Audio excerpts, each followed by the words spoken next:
सोरठ महला पंजवा। खोजत खोजत खोज विचार्यो, राम नाम तत् सारा। किल बिख काटे निमख आराध्या, गुरमुख पार उतारा। खोजत खोजत खोज विचार्यो, राम नाम तत् सारा। किल बिख काटे निमख आराध्या, गुरमुख पार उतारा। हर रस पीवो पुरख ज्ञानी, सुन सुन महा त्रिपुत मन पावै। साधु अमृत बानी रहाऊ, मुकत भुगत जुगत सच पाइया। सर्ब सुखा का दाता, अपने दास को भगत दान देवै। पूरन पुरख विधाता, श्रावणी सुनिया रसना गाइया। हृदय ध्याइया सोई, कारण कारण समरथ सुआमी। जाते वृथा ना कोई, वड्डा भाग रत्न जन्म पाया। करहो कृपा कृपाला, साध संग नानक गुण गावै। सिमरै सदा गोपाला, वड्डा भाग रत्न जन्म पाया। करहो कृपा कृपाला,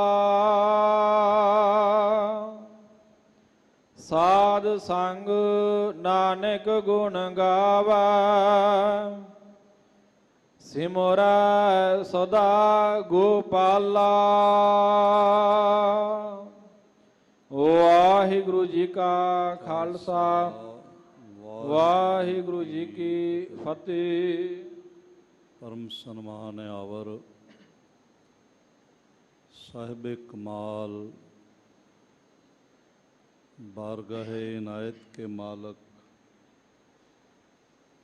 कलयुगी जीवों के उद्धार करता, साहिब सहाबा जोत रूप हर आप। महिमा दे मालक तन तन तन गुरु पिता श्री गुरुदेव गुरु ग्रंथ साहिब जी दे महान बरकतमयी इनायतमयी श्री चरण कमलों च विराजमान गुरु प्यारी साध संगत, गुरुदेव जी की महान इनायत का सदका साडे सारियां दे सिर ते मेहरमतमई रखे हाथ का सदका जीवन का अज का दिन भी प्राप्त होया। और इस नवे दिन की जो नवे जन्म समान है, शुरुआत करन दा बल भी साहिब जी ने नज़रे इनायत करदियां ਇਸ ਬ੍ਰਹਿਮੰਡ ਦੇ ਸਭ ਤੋਂ ਪਾਵਨ ਅਸਥਾਨ, ਰੂਹਾਨੀਅਤ ਦੇ ਮਰਕਜ਼ ਅਸਥਾਨ ਸੱਚਖੰਡ ਸ੍ਰੀ ਹਰਿਮੰਦਰ ਸਾਹਿਬ ਜੀ ਵਿਖੇ ਪ੍ਰਦਾਨ ਕੀਤਾ ਹੈ। ਸਤਿਗੁਰੂ ਜੀ ਦੇ ਦਰ ਤੋਂ ਨਿਵਾਜੇ ਹੋਏ ਕੀਰਤਨੀਆਂ ਤੋਂ ਬੜੇ ਪ੍ਰੇਮ ਰਸ ਵਿੱਚ ਸਰਵਤਰ ਆਸਾ ਪੂਰਨ ਕਰਨਹਾਰ ਸ੍ਰੀ ਆਸਾ ਕੀ ਵਾਰ ਦੇ ਗਾਇਨ ਆਪ ਨੇ ਸਰਵਣ ਕੀਤੇ ਨੇ। ਫਿਰ ਸਾਹਿਬ ਜੀ ਦੇ ਦਰ ਤੋਂ ਪ੍ਰਾਪਤ ਹੋਏ ਪਾਵਨ ਪਵਿੱਤਰ ਹੁਕਮਨਾਮੇ ਸਦਾਏ ਬਾਰਗਾ ਆਪ ਜੀ ਨੇ ਪਾਠ ਸਰਵਣ ਕੀਤਾ ਹੈ। ਕੁਝ ਸਮਾਂ ਹੋਰ ਇਹਨਾਂ ਮਹਾਬਚਨਾਂ ਦੀ ਵਿਚਾਰ ਰਾਹੀਂ ਮਨ ਗੁਰੂ ਚਰਨਾਂ ਨਾਲ ਜੁੜ ਸਕੇ, ਇਕਾਗਰਤਾ, ਅਦਬ ਤੇ ਆਨੰਦ ਦੀ ਦਾਤ ਝੋਲੀ 'ਚ ਪੈ ਸਕੇ। ਇਸ ਲਈ ਜਿਤਨੇ ਮਾਤਾ ਭਰਾਤਾ ਹਾਜ਼ਰੀਨ ਹਾਜ਼ਰੀ ਭਰ ਰਹੇ ਹੋ, ਪੇਸ਼ਤਰ ਦੋਹਾਂ ਹੱਥਾਂ ਨੂੰ ਹਿਰਦੇ ਦੇ ਸਾਹਮਣੇ ਜੋੜਦਿਆਂ ਨੇਤਰ ਬੰਦ ਕਰਕੇ ਐਸਾ ਗਹਿਰਾਈ ਤੋਂ ਮਹਿਸੂਸ ਕਰੀਏ ਕਿ ਸਾਡਾ ਸੀਸ ਗੁਰੂ ਰਾਮਦਾਸ ਸਾਹਿਬ ਜੀ ਦੇ ਚਰਨ ਕਮਲਾਂ 'ਤੇ ਟਿਕਿਆ ਹੈ ਤੇ ਸਾਹਿਬ ਜੀਆਂ ਨੇ ਮਿਹਰ ਭਰਿਆ ਹੱਥ ਸਾਡੇ ਸਿਰ 'ਤੇ ਰੱਖਿਆ ਹੋਇਆ। ਸਤਿਗੁਰੂ ਜੀ ਦੇ ਸ਼ਬਦ ਰੂਪੀ ਕਦਮਾਂ ਨੂੰ ਗਲਵੱਕੜੀ ਕਰਦਿਆਂ, ਚਰਨ ਚੁੰਮਦਿਆਂ ਹੋਇਆਂ ਇੱਕ ਦਫਾ ਫਿਰ ਤੋਂ ਗੁਰੂ ਫਤਿਹ ਦੁਆਰਾ ਸਾਂਝ ਬਣਾਈਏ। ਵਾਹਿਗੁਰੂ ਜੀ ਕਾ ਖਾਲਸਾ, ਵਾਹਿਗੁਰੂ ਜੀ ਕੀ ਫਤਿਹ। ਅੱਜ ਦੇ ਮਹਾਬੋਲ ਮਹਿਮਾ ਦੇ ਮਾਲਕ, ਤਪਤ ਮਾਹੇ ਠੰਡ ਵਰਤਾਵਣ ਵਾਲੇ ਸਤਿਗੁਰੂ,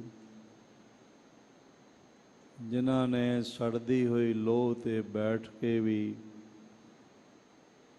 ਆਪਣੀ ਅੰਮ੍ਰਿਤ ਰਸਨਾ ਤੋਂ ਕੋਈ ਸੜਦਾ ਹੋਇਆ ਬੋਲ ਨਹੀਂ ਆਖਿਆ, ਬਲਕਿ ਉਹਨਾਂ ਦੇ ਅੰਮ੍ਰਿਤ ਕੰਠ ਤੋਂ ਇਹ ਧੁਨ ਸੁਣਾਈ ਪੈਂਦੀ ਰਹੀ, ਤੇਰਾ ਕੀਆ ਮੀਠਾ ਲਾਗੈ, ਹਰ ਨਾਮ ਪਦਾਰਥ ਨਾਨਕ ਮੰਗੈ। ਜਿਨ੍ਹਾਂ ਨੂੰ ਮਹਾਨ ਬ੍ਰਹਮ ਗਿਆਨੀ ਪ੍ਰਭੂ ਰਸੀਦ ਹਿਰਦੇ ਭੱਟ ਜਨਾਂ ਨੇ ਤਰਨ ਗਗਨ ਨਵਖੰਡ ਮਹਿ, ਜੋਤ ਸਵਰੂਪੀ ਰਹਿਓ ਭਰ, ਪਨ ਮਥੁਰਾ ਕਛ ਭੇਦ ਨਹੀਂ, ਗੁਰ ਅਰਜੁਨ ਪ੍ਰਤੱਖ ਹਰ। ਪ੍ਰਤੱਖ ਹਰੀ ਕਹਿ ਕੇ ਸਜਦਾ ਕੀਤਾ ਤੇ ਜਗਤ ਨੂੰ ਸਾਵਧਾਨ ਕੀਤਾ ਕਿ ਪਾਰ ਬ੍ਰਹਮ ਪਰਮੇਸ਼ਵਰ ਆਪ ਹੀ ਗੁਰੂ ਅਰਜਨ ਦੇਵ ਰੂਪ ਹੋ ਕੇ ਆਇਆ, ਗੁਰੂ ਨਾਨਕ ਰੂਪ ਹੋ ਕੇ ਆਇਆ ਹੈ। ਇਸ ਲਈ ਉਹਨਾਂ ਨੇ ਬੁਲੰਦ ਬਾਂਗ ਇਹ ਬੋਲ ਜਗਤ ਨਾਲ ਸਾਂਝੇ ਕੀਤੇ। ਐਸੇ ਦੀਨ ਦਿਆਲ ਸਤਿਗੁਰੂ ਗੁਰੂ ਅਰਜਨ ਦੇਵ ਜੀ ਮਹਾਰਾਜ ਅੱਜ ਦੇ ਇਹਨਾਂ ਮਹਾਬੋਲਾਂ ਵਿੱਚ ਫਰਮਾਨ ਕਰਦੇ ਨੇ, ਜਿਸ ਦੀਆਂ ਬਹੁਤ ਭਾਵਪੂਰਤ ਮਰਕਜ਼ੀ ਪੰਕਤੀਆਂ ਹਨ। ਹਰ ਰਸ ਪੀਵੋ ਪੁਰਖ ਗਿਆਨੀ, ਸੁਣ ਸੁਣ ਮਹਾਂ ਤ੍ਰਿਪਤ ਮਨ ਪਾਵੈ, ਸਾਧੂ ਅੰਮ੍ਰਿਤ ਬਾਣੀ। ਇਹਨਾਂ ਪੰਕਤੀਆਂ ਨੂੰ ਗੌਰ ਨਾਲ ਵਿਚਾਰ ਕੇ ਦੇਖੀਏ ਤੇ ਸਾਹਿਬ ਜੀ ਨੇ 3 ਵਿਚਾਰ ਇਹਨਾਂ ਪੰਕਤੀਆਂ ਦੁਆਰਾ ਸਾਡੀ ਝੋਲੀ 'ਚ ਪਾਏ। ਬੜੀ ਇਕਾਗਰਤਾ ਨਾਲ ਸਰਵਣ ਕਰਨਾ ਤਾਂ ਕਿ ਮਹਾਰਾਜ ਜੀ ਦੇ ਪਾਵਨ ਬਚਨਾਂ ਦਾ ਇੱਕ ਇੱਕ ਵਿਚਾਰ ਸਾਡੇ ਹਿਰਦੇ ਵਿੱਚ ਵਸ ਜਾਏ। ਬੜੇ ਮਹਾਂਬੋਲ ਨੇ ਸਾਨੂੰ ਮਾਮੂਲੀ ਨਿਮਾਣੇ ਨਿਤਾਣੇ ਜੀਵਾਂ ਨੂੰ ਪਾਰ ਬ੍ਰਹਮ ਪਰਮੇਸ਼ਵਰ ਨਾਲ ਜੋੜ ਦਿੰਦੇ ਹਨ। ਇਹਨਾਂ ਨੂੰ ਸੁਣਨ ਨਾਲ, ਵਿਚਾਰਨ ਨਾਲ, ਕਮਾਉਣ ਨਾਲ ਜੀਵਨ ਦੀਆਂ ਤਮਾਮ ਚਿੰਤਾਵਾਂ ਨਾਸ਼ ਹੋ ਜਾਂਦੀਆਂ ਨੇ ਤੇ ਹਿਰਦੇ ਵਿੱਚ ਪਰਮ ਆਨੰਦ ਦਾ ਨਿਵਾਸ ਹੋ ਜਾਂਦਾ ਹੈ। ਜੈਸੇ ਸਾਹਿਬ ਜੀ ਦੇ ਬੋਲ ਨੇ, ਤੁਰ ਕੀ ਬਾਣੀ ਆਈ ਤਿਨ ਸਗਲੀ ਚਿੰਤ ਮਿਟਾਈ। ਇਸ ਲਈ ਸਾਨੂੰ ਇੱਕ ਇੱਕ ਬਚਨ ਧਿਆਨਪੂਰਵਕ ਸਰਵਣ ਕਰਨਾ ਚਾਹੀਦਾ ਹੈ, ਫਿਰ ਉਸ ਨੂੰ ਮੰਨਣ ਦਾ ਯਤਨ ਕਰਨਾ ਚਾਹੀਦਾ। ਸਭ ਤੋਂ ਪਹਿਲੇ ਮਨੁੱਖ ਨੂੰ ਸਿਆਣਾ ਡਾਕਟਰ ਮਿਲ ਜਾਏ, ਇਹ ਵੀ ਭਾਗਸ਼ਾਲੀ ਹੋਣ ਦੀ ਨਿਸ਼ਾਨੀ ਹੈ। ਤੇ ਵੱਡਾ ਸਿਆਣਾ ਡਾਕਟਰ ਮਿਲ ਜਾਏ, ਪ੍ਰਿਸਕ੍ਰਿਪਸ਼ਨ ਲਿਖ ਕੇ ਦੇ ਦੇਵੇ, ਔਸ਼ਧੀ ਵੀ ਮਿਲ ਜਾਵੇ, ਪਰ ਰੋਗ ਠੀਕ ਤਾਂ ਹੀ ਹੁੰਦਾ ਹੈ ਜੇ ਅਸੀਂ ਉਸ ਨੂੰ ਵਰਤ ਲਈਏ, ਖਾ ਲਈਏ। ਬੜਾ ਸਿਆਣਾ ਡਾਕਟਰ ਹੀ ਹੋਵੇ, ਬੜੀ ਕੀਮਤੀ ਔਸ਼ਧੀ ਹੀ ਹੋਵੇ, ਪਰ ਖਾਣ ਲਈ ਅਸੀਂ ਤਿਆਰ ਨਾ ਹੋਈਏ ਤੇ ਸਾਡਾ ਰੋਗ ਬਣਿਆ ਰਹਿੰਦਾ ਹੈ। ਇਸ ਲਈ ਗਿਆਨ ਵਿਗਿਆਨ ਬ੍ਰਹਮ ਗਿਆਨ ਦੇ ਜਗਤ ਵਿੱਚ ਇੰਤਹਾਈ ਸਿਆਣਪ ਰੱਖਣ ਵਾਲੇ ਦਾਨਾ ਬੀਨਾ ਗੁਰੂ ਨਾਨਕ ਦੇਵ ਮਹਾਰਾਜ ਜੀ ਦੇ ਔਸ਼ਧੀ ਰੂਪ ਵਿੱਚ ਇਹ ਬ੍ਰਹਮ ਗਿਆਨ ਲਬਰੇਜ ਸਾਨੂੰ ਬੋਲ ਪ੍ਰਾਪਤ ਹੋਏ ਨੇ। ਅਸੀਂ ਇਸ ਔਸ਼ਧੀ ਨੂੰ ਆਪਣੇ ਛਕਣ ਵੱਲ ਲੈ ਜਾਣਾ ਹੈ, ਛਕਣਾ ਹੈ, ਭਾਵ ਇਹਨਾਂ ਨੂੰ ਮੰਨਣਾ ਹੈ, ਆਪਣੇ ਜੀਵਨ ਵਿੱਚ ਇੰਪਲੀਮੈਂਟ ਕਰਨਾ। ਫਿਰ ਜੀਵਨ ਦੀ ਅਵਸਥਾ ਐਸੀ ਬਣ ਜਾਂਦੀ ਹੈ, ਰੋਗ ਸੋਗ ਸਭ ਮਿਟ ਗਏ, ਨਿਤ ਨਵਾਂ ਨਿਰੋਆ, ਐਸੀ ਖੇਡ ਬਣ ਜਾਂਦੀ ਹੈ। ਗੁਰੂ ਸਾਹਿਬ ਜੀ ਦੀ ਕਲਾ ਵਰਤਦੀ ਹੈ, ਮਿਹਰ ਵਰਤਦੀ ਹੈ ਤੇ ਮਨੁੱਖ ਪਾਰ ਬ੍ਰਹਮ ਪਰਮੇਸ਼ਰ ਵਿੱਚ ਲੀਨਤਾ ਹਾਸਲ ਕਰ ਲੈਂਦਾ। ਇਸ ਲਈ ਇੱਕ ਇੱਕ ਬੋਲ ਨੂੰ ਬੜੇ ਧਿਆਨ ਨਾਲ ਸੁਣਨਾ। ਪਹਿਲਾ ਵਿਚਾਰ ਹੈ, ਹਰ ਰਸ ਪੀਵੋ ਪੁਰਖ ਗਿਆਨੀ। ਹੇ ਆਤਮ ਗਿਆਨ ਰੱਖਣ ਵਾਲੇ ਸਿਆਣੇ ਪੁਰਖ, ਪਾਰ ਬ੍ਰਹਮ ਪਰਮੇਸ਼ਵਰ ਦੇ ਨਾਮ ਦਾ ਰਸ ਪੀਆ ਕਰ। ਇਹਦਾ ਮਤਲਬ ਹੈ ਕਿ ਨਾਮ ਦੇ ਵਿੱਚ ਰਸ ਹੈਗਾ। ਜੈਸੇ ਕੋਈ ਮਨੁੱਖ ਕਹਿ ਦਿੰਦਾ ਤੂੰ ਇਹ ਔਰੰਜ ਜੂਸ ਪੀਆ ਕਰ, ਤਾਂ ਇਹਦਾ ਮਤਲਬ ਹੈ ਤਾਂ ਹੀ ਆਖਿਆ ਕਿਉਂਕਿ ਸੰਤਰੇ ਵਿੱਚ ਰਸ ਹੈਗਾ ਹੈ, ਉਹ ਖੁਸ਼ਕ ਨਹੀਂ ਹੈ, ਰਸਕ ਹੈ। ਇਹ ਗੰਨੇ ਦਾ ਰਸ ਪੀ ਲਓ, ਤਾਂ ਹੀ ਆਖਿਆ ਗੰਨੇ ਵਿੱਚ ਰਸ ਹੈਗਾ। ਜਿਹੜੇ ਮਹਾਰਾਜ ਜੀ ਨੇ ਬੋਲ ਆਖੇ, ਹਰ ਰਸ ਪੀਵੋ ਪੁਰਖ ਗਿਆਨੀ, ਇਹਦਾ ਮਤਲਬ ਹੈ ਨਾਮ ਰਸ ਨਾਲ ਭਰਿਆ ਹੋਇਆ, ਨਾਮ ਵਿੱਚ ਰਸ ਹੈਗਾ ਹੈ। ਬਾਕੀ ਵਸਤੂਆਂ ਵਿੱਚ ਰਸ ਨਹੀਂ ਹੈ, ਬੇਰਸੀ ਪੈਦਾ ਕਰਦੀਆਂ ਨੇ। ਪਾਰ ਬ੍ਰਹਮ ਪਰਮੇਸ਼ਵਰ ਦਾ ਨਾਮ ਰਸ ਪੈਦਾ ਕਰੋ। ਤੁਹਾਨੂੰ ਬਹੁਤ ਸਾਰੇ ਐਸੇ ਲੋਕ ਮਿਲ ਜਾਵਣਗੇ ਜਿਹੜੇ ਤੀਰਥਾਂ 'ਤੇ ਯਾਤਰਾ ਵੀ ਕਰਦੇ ਨੇ, ਇਸ਼ਨਾਨ ਵੀ ਕਰਦੇ ਨੇ, ਪਰ ਉਹਨਾਂ ਦਾ ਜੀਵਨ ਖੁਸ਼ਕ ਹੁੰਦਾ ਹੈ। ਬੜੇ ਕੌੜੇ ਬੋਲਣ ਵਾਲੇ, ਬੜੇ ਮੰਦ ਕਰਮੀ ਵੀ ਤੁਹਾਨੂੰ ਮਿਲ ਜਾਣਗੇ। ਹਰ ਕੇ ਸੰਤ ਨਾਖੀਆਂ ਬਨਾਰਸ ਕੇ ਠੱਗ, ਐਸੇ ਲੋਕ ਵੀ ਮਿਲ ਜਾਵਣਗੇ। ਕਾਰਨ ਇਹ ਹੈ ਨਾਮ ਦਾ ਰਸ ਪ੍ਰਾਪਤ ਨਹੀਂ ਹੋ ਸਕਿਆ। ਨਾਮ ਦਾ ਰਸ ਪੁੰਚਣ ਦਾ, ਪੀਵਣ ਦਾ ਉਸ ਦਾ ਸੁਭਾਗ ਨਹੀਂ ਬਣ ਸਕਿਆ, ਇਸ ਲਈ ਹਾਲੇ ਖੁਸ਼ਕਪਨ ਦਿਖਾਈ ਪੈਂਦਾ, ਹਾਲੇ ਮਨ ਦਾ ਰੁੱਖਾਪਣ ਦਿਖਾਈ ਪੈਂਦਾ। ਜੈਸੇ ਮੈਂ ਅਰਜ਼ ਕਰਾਂ, ਭਾਵੇਂ ਕੋਈ ਬੀਜ ਪਾ ਲਵੋ, ਜਿਤਨੀ ਦੇਰ ਜਲ ਦਾ ਸਪਰਸ਼ ਨਾ ਹੋਵੇ ਉਤਨੀ ਦੇਰ ਉਸ ਨੂੰ ਹਰਿਆਵਲ ਪ੍ਰਾਪਤ ਨਹੀਂ ਹੁੰਦੀ, ਉਹ ਸਰਸਬਜ਼ ਨਹੀਂ ਹੁੰਦਾ, ਉਹ ਪੌਦਾ ਨਹੀਂ ਬਣਦਾ।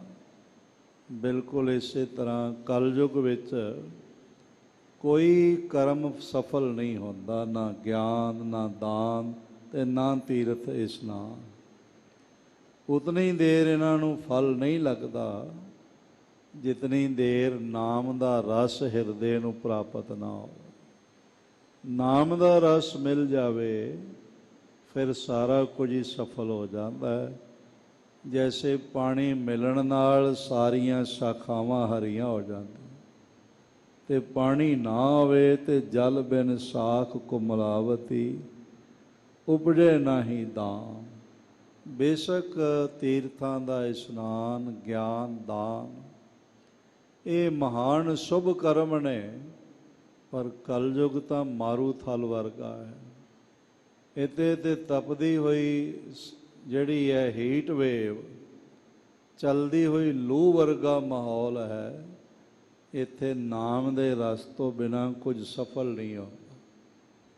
ਇਸ ਲਈ ਇਹ ਪਹਿਲਾ ਮਹਾਰਾਜ ਜੀ ਦਾ ਵਿਚਾਰ, ਹਰ ਰਸ ਪੀਵੋ ਪੁਰਖ ਗਿਆਨੀ। ਇਹ ਸਿਆਣੇ ਪੁਰਖ, ਗਿਆਨਵਾਨ ਪੁਰਖ ਪਾਰ ਬ੍ਰਹਮ ਪਰਮੇਸ਼ਵਰ ਦੇ ਨਾਮ ਦਾ ਰਸ ਪੀਆ ਕਰ। ਤੇ ਰਸ ਪੀਣ ਤੋਂ ਮੁਰਾਦ ਹੈ ਕਿ ਨਾਮ ਰਸਕ ਢੰਗ ਨਾਲ ਜਪਿਆ ਕਰ, ਐਵੇਂ ਕਾਹਲਾ ਨਾ ਪਿਆ ਕਰ, ਐਵੇਂ ਗਿਣਤੀਆਂ ਮਿਣਤੀਆਂ ਵਿੱਚ ਨਾ ਪਿਆ ਕਰ। ਬੜੇ ਪ੍ਰੇਮ ਨਾਲ ਵਾਹਿਗੁਰੂ ਵਾਹਿਗੁਰੂ ਆਖ ਤੇ ਇਸ ਵਿੱਚੋਂ ਮਿਲਣ ਵਾਲੇ ਰਸ ਨੂੰ ਪ੍ਰਾਪਤ ਕਰ, ਆਨੰਦ ਨੂੰ ਪ੍ਰਾਪਤ ਕਰ। ਹਰ ਰਸ ਪੀਵੋ ਪੁਰਖ ਗਿਆਨੀ, ਸੁਣ ਸੁਣ ਮਹਾ ਤ੍ਰਿਪਤ ਮਨ ਪਾਵੈ। ਜਪਣਾ ਹੈ ਤੇ ਸੁਣਨਾ ਹੈ। ਜਪਿਆ ਤਾਂ ਹੀ ਸਫਲ ਹੁੰਦਾ ਹੈ ਜੇ ਅਸੀਂ ਜ਼ਬਾਨ ਨਾਲ ਉਚਾਰਨ ਕਰੀਏ ਵਾਹਿਗੁਰੂ ਵਾਹਿਗੁਰੂ ਵਾਹਿਗੁਰੂ, ਤੇ ਪੂਰੇ ਧਿਆਨ ਨਾਲ ਉਸ ਨੂੰ ਸਰਵਣ ਕਰੀਏ। ਜਿਹੜੇ ਜਪਣ ਦਾ ਸ਼ੌਕ ਰੱਖਦੇ ਨੇ ਜਾਂ ਜਿਨ੍ਹਾਂ ਨੂੰ ਜਪਣ ਦਾ ਕਦੀ ਮਨ ਵਿੱਚ ਵਿਚਾਰ ਆਇਆ, ਉਹਨਾਂ ਬਿਗਨਰਸ ਵਾਸਤੇ ਇਹ ਵਿਚਾਰ ਬੜਾ ਕੀਮਤੀ ਹੈ। ਉਹਨਾਂ ਨੂੰ ਇਸ ਪਲ ਧਿਆਨ ਨਾਲ ਸੁਣਨ ਦੀ, ਧਿਆਨ ਦੇਣ ਦੀ ਲੋੜ ਹੈ ਕਿ ਸਭ ਤੋਂ ਪਹਿਲੇ ਜ਼ਬਾਨ ਨਾਲ ਵਾਹਿਗੁਰੂ ਉਚਾਰਨ ਕਰਨਾ, ਤੇ ਫਿਰ ਨਾਲ ਜਿਤਨੇ ਇਕਾਗਰਤਾ ਨਾਲ, ਪ੍ਰੇਮ ਨਾਲ ਉਚਾਰਨ ਕਰਨਾ ਹੈ, ਉਸ ਨੂੰ 2 ਗੁਣਾ ਵੱਧ ਧਿਆਨ ਦੇ ਕੇ ਸੁਣਨਾ।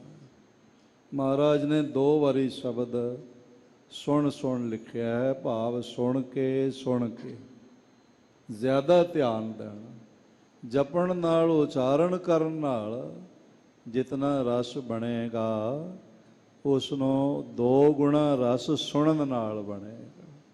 ਅਗਰ ਸੁਣੇਗਾ ਨਹੀਂ ਤਾਂ ਉਹ ਨਾਮ ਦੇ ਰਸ ਦੀ ਖੇਡ ਨਹੀਂ ਵਰਤੇਗਾ। ਅੱਜ ਇੱਕ ਬੜਾ ਮਹਾਨ ਦਿਹਾੜਾ ਵੀ ਹੈ। ਸ੍ਰੀ ਦਰਬਾਰ ਸਾਹਿਬ ਜੀ ਦੇ ਹੈਡ ਗ੍ਰੰਥੀ ਸਾਹਿਬ ਗੁਰੂ ਹਰਿਰਾਏ ਸਾਹਿਬ ਜੀ ਤੋਂ ਲੈ ਕੇ ਗੁਰੂ ਗੋਬਿੰਦ ਸਿੰਘ ਮਹਾਰਾਜ ਜੀ ਦੇ ਤੋਂ ਬਾਅਦ ਤੱਕ ਪੰਥ ਦੀ ਸੇਵਾ ਕਰਨ ਵਾਲੇ ਭਾਈ ਸਾਹਿਬ ਭਾਈ ਮਨੀ ਸਿੰਘ ਸ਼ਹੀਦ ਜੀ ਦਾ ਅੱਜ ਸ਼ਹਾਦਤ ਦਿਵਸ ਵੀ ਹੈਗਾ ਹੈ।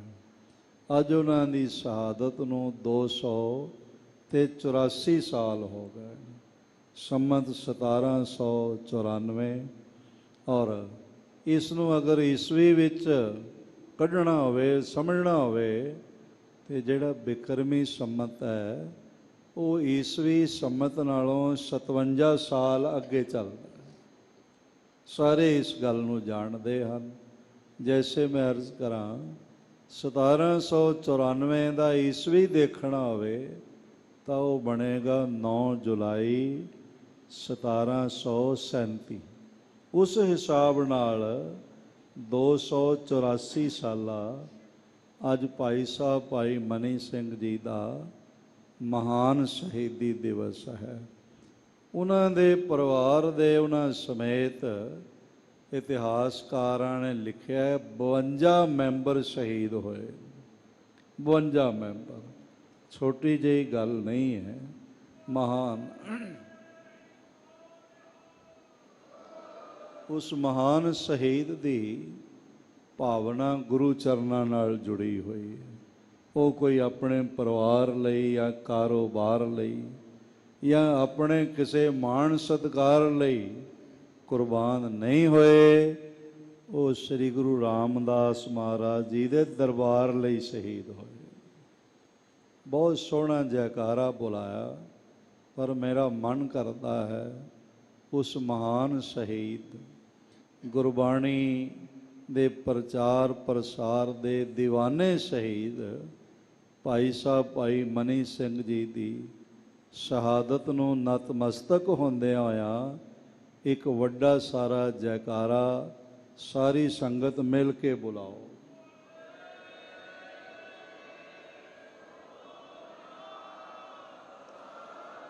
ਪੂਰੀ ਸਾਜ਼ਿਸ਼ ਸੀ ਉਸ ਵੇਲੇ ਲਾਹੌਰ ਦੇ ਹੁਕਮਰਾਨਾਂ ਦੀ।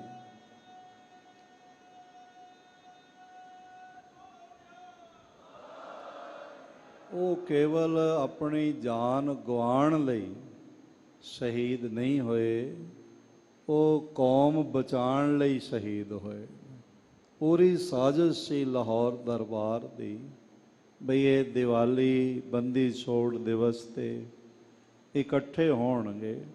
ਪਹਿਲਾਂ ਇਹ ਵੀ ਤੈਅ ਕੀਤਾ ਗਿਆ ਕਿ ਜੋ ਮਾਇਆ ਆਵੇਗੀ ਉਸ 'ਚੋਂ ਕੁਝ ਲਿਖਾਰੀਆਂ ਨੇ 5000, ਕੁਝ ਨੇ 10000 ਲਿਖੇ। ਗੁਰੂ ਘਰ ਤੋਂ ਮਾਇਆ ਟੈਕਸ ਦੇ ਰੂਪ ਵਿੱਚ ਸੂਬੇ ਨੂੰ ਪ੍ਰਾਪਤ ਹੋਵੇਗੀ। ਭਾਈ ਮਨੀ ਸਿੰਘ ਜੀ ਨੇ ਹਾਂ ਕਰ ਦਿੱਤੀ, ਔਰ ਇਸ ਕਰਕੇ ਹਾਂ ਕੀਤੀ ਕਿਉਂਕਿ ਵੱਡੀਆਂ ਵੱਡੀਆਂ ਦੌਲਤਾਂ, ਵੱਡੇ ਤੋਂ ਵੱਡਾ ਸਰਮਾਇਆ ਗੁਰੂ ਨਾਨਕ ਦੇ ਸਿੱਖ ਦੇ ਮੇਲ ਦੇ ਸਾਹਮਣੇ ਕੁਝ ਵੀ ਨਹੀਂ ਹੈਗਾ। ਉਹਨਾਂ ਦੇ ਮਨ ਵਿੱਚ ਇਹ ਸੀ ਬਈ ਕੋਈ ਗੱਲ ਨਹੀਂ, ਧਨ ਦੇਣਾ ਪਵੇਗਾ ਪਰ ਗੁਰਸਿੱਖਾਂ ਨਾਲ ਮੇਲ ਤਾਂ ਹੋ ਜਾਏਗਾ। ਸਾਰੀ ਦੁਨੀਆ 'ਤੇ ਗੁਰੂ ਗ੍ਰੰਥ ਸਾਹਿਬ ਜੀ ਬਿਰਾਜਮਾਨ ਨੇ, ਗੁਰੂ ਕੇ ਅਸਥਾਨ ਨੇ, ਸਾਡੇ ਤਖਤ ਸਾਹਿਬਾਨ ਨੇ, ਪਰ ਹਰ ਜਗ੍ਹਾ ਸਿੱਖ ਤੜਪ ਕੇ ਅਰਦਾਸ ਕਰਦਾ ਹੈ, ਗੁਰੂ ਕੋਲੋਂ ਦਾਨ ਮੰਗਦਾ ਹੈ। ਸਿੱਖਾਂ ਨੂੰ ਸਿੱਖੀ ਦਾਨ, ਕੇਸ ਦਾਨ, ਕਿਤਨੇ ਦਾਨ ਅਸੀਂ ਮੰਗਦੇ ਹਾਂ। 8 ਦਾਨ ਤੁਸੀਂ ਗਿਣ ਕੇ ਦੇਖ ਲੈਣਾ। ਸਿੱਖਾਂ ਨੂੰ ਸਿੱਖੀ ਦਾਨ, ਕੇਸ ਦਾਨ, ਵਿਸਾ ਦਾਨ, ਭਰੋਸਾ ਦਾਨ, ਦਾਨਾ ਸਿਰ ਦਾਨ, ਨਾਮ ਦਾਨ। ਤੇ ਫਿਰ ਪ੍ਰਾਰਥਨਾ ਕਰਦੇ ਹਾਂ ਸ੍ਰੀ ਅੰਮ੍ਰਿਤਸਰ ਸਾਹਿਬ ਜੀ ਕੇ ਇਸ਼ਨਾਨ, ਦਰਸ਼ਨ ਮਿਲ ਜਾਣ, ਇਸ਼ਨਾਨ ਮਿਲ ਜਾਣ। ਇਹ ਹਰ ਸਿੱਖ ਦੀ ਤੜਪ ਹੈ। ਭਾਵੇਂ ਉਸਨੇ ਗੁਰੂ ਕੀ ਸਿੱਖੀ ਅੰਮ੍ਰਿਤ ਪਾਨ ਕਰਕੇ ਧਾਰਨ ਅਜੇ ਨਾ ਵੀ ਕੀਤੀ ਹੋਵੇ, ਉਹਦੀ ਤੜਪ ਹੁੰਦੀ ਹੈ ਮੈਂ ਸ੍ਰੀ ਦਰਬਾਰ ਸਾਹਿਬ ਜੀ ਦੇ ਦਰਸ਼ਨ ਕਰਾਂ, ਮੈਂ ਸ੍ਰੀ ਦਰਬਾਰ ਸਾਹਿਬ ਦੇ ਅੰਮ੍ਰਿਤ ਸਰੋਵਰ ਵਿੱਚ ਟੁੱਬਾ ਲਗਾਵਾਂ। ਇਹ ਸਿੱਖ ਦੀ ਸੱਧਰ ਹੈਗੀ। ਇਹ ਪਿੱਛੇ ਜਿਹੇ ਇੱਕ ਸੰਸਥਾ ਨੇ ਸਰਵੇ ਕਰਾਇਆ ਸੀ, ਜਿਹਦੇ ਵਿੱਚ ਉਹਨਾਂ ਨੇ ਇੱਕ ਵਿਚਾਰ ਰੱਖਿਆ, ਸੰਸਾਰ ਦੇ ਲੋਕਾਂ ਨੂੰ ਪੁੱਛਿਆ ਕਿ ਐਸਾ ਕੋਈ ਥਾਂ ਹੋਵੇ ਜਿਹੜਾ ਮਰਨ ਤੋਂ ਪਹਿਲੇ ਤੁਸੀਂ ਇੱਕ ਵਾਰ ਜ਼ਰੂਰ ਦੇਖਣਾ ਚਾਹੁੰਦੇ ਹੋ। ਇਹ ਕਰਾਉਂਦੀਆਂ ਰਹਿੰਦੀਆਂ ਨੇ ਸੰਸਥਾਵਾਂ। ਇੰਟਰਨੈਟ 'ਤੇ ਇਹ ਸਰਵੇ ਹੋਇਆ, you must want to see before you die. ਮਰਨ ਤੋਂ ਪਹਿਲੇ ਦੁਨੀਆ ਦਾ ਕਿਹੜਾ ਥਾਂ ਹੈ ਜਿਸ ਨੂੰ ਤੁਸੀਂ ਇੱਕ ਵਾਰੀ ਦੇਖਣਾ ਚਾਹੁੰਦੇ ਹੋ। ਉਹ ਟੂਰਿਜ਼ਮ ਨਾਲ ਉਹਨੂੰ ਬੜਾਵਾ ਦੇਣ ਵਾਸਤੇ ਇਹ ਸਰਵੇ ਕਰਾਇਆ ਵੀ ਕੋਈ ਮਨਾਲੀ ਆਖੇਗਾ, ਕੋਈ ਸ਼੍ਰੀਨਗਰ ਆਖੇਗਾ, ਕੋਈ ਸਵਿਟਜ਼ਰਲੈਂਡ ਆਖੇਗਾ, ਜੋ ਜੋ ਲੋੜ ਹੋਵੇਗੀ। ਪਰ ਆਪ ਸੁਣ ਕੇ ਆਨੰਦਿਤ ਹੋਗੇ ਦੁਨੀਆ ਦੇ ਜਿਨ੍ਹਾਂ ਨੇ ਸਰਵੇ ਵਿੱਚ ਪਾਰਟਿਸਿਪੇਟ ਕੀਤਾ 97% ਲੋਕਾਂ ਨੇ ਕਿਹਾ ਬਈ ਅਸੀਂ ਆਪਣੀ ਮੌਤ ਹੋ ਜਾਣ ਤੋਂ ਪਹਿਲਾਂ, ਜਦੋਂ ਸਾਡੇ ਨੇਤਰ ਸਦਾ ਸਦਾ ਲਈ ਬੰਦ ਹੋ ਜਾਵਣ, ਕਬਰ ਵਿੱਚ ਪੈ ਜਾਈਏ ਜਾਂ ਸਾਡਾ ਸਰੀਰ ਚਿਖਾ ਵਿੱਚ ਜਲ ਜਾਏ, ਉਸ ਤੋਂ ਪਹਿਲੇ ਸਾਡੀ ਪ੍ਰਾਣਾਂ ਤੋਂ ਤਮੰਨਾ ਹੈ ਇੱਕ ਵਾਰੀ ਸ੍ਰੀ ਹਰਿਮੰਦਰ ਸਾਹਿਬ ਜੀ ਦਾ ਦਰਸ਼ਨ ਹੋ ਜਾਏ, ਇੱਕ ਵਾਰੀ ਦਰਬਾਰ ਸਾਹਿਬ ਜੀ ਦਾ ਦੀਦਾਰ ਹੋ ਜਾਏ, ਤੇ ਇੱਥੇ ਆ ਕੇ ਗੁਰੂ ਦੀ ਬਾਣੀ, ਗੁਰੂ ਦਾ ਬਾਣਾ, ਗੁਰੂ ਦਾ ਪਿਆਰ ਤੇ ਗੁਰੂ ਦੇ ਪਿਆਰਿਆਂ ਦਾ ਦੀਦਾਰ ਹੋ ਜਾਂਦਾ ਹੈ।